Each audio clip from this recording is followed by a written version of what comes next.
In this video, I'm going to teach you how to transfer WhatsApp data from old phone to new phone. It's a very easy process, so make sure to follow along.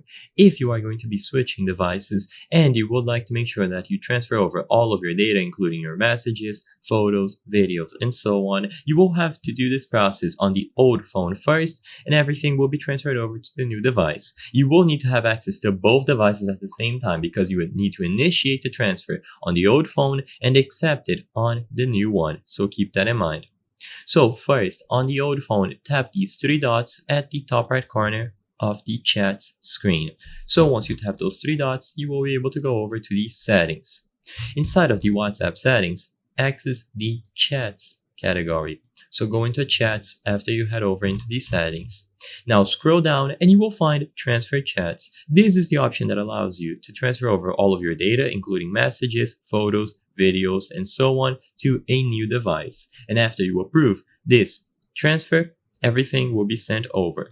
So once you choose transfer chat, this is the message that you will see. So for now, you are doing all of this on your old device. Transfer your chat history privately and have your most up-to-date messages without using your storage. So this will be done via WhatsApp itself. So you don't even need to use something like Google Drive.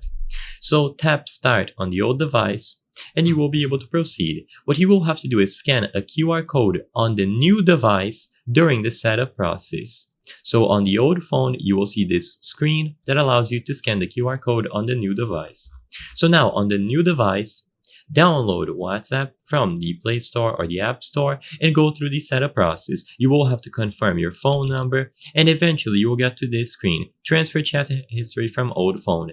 Just tap continue and the QR code will be presented. Again, this is going to be on the new device. So now with the old device, just scan this QR code that is being presented on the setup process. And with this done, all of the data from the old phone will start being transferred over to the new device. I hope I was able to help you on how to transfer WhatsApp data from old phone to new phone. If this video helped you, please be sure to leave a like and subscribe for more very easy tips. Thank you for watching.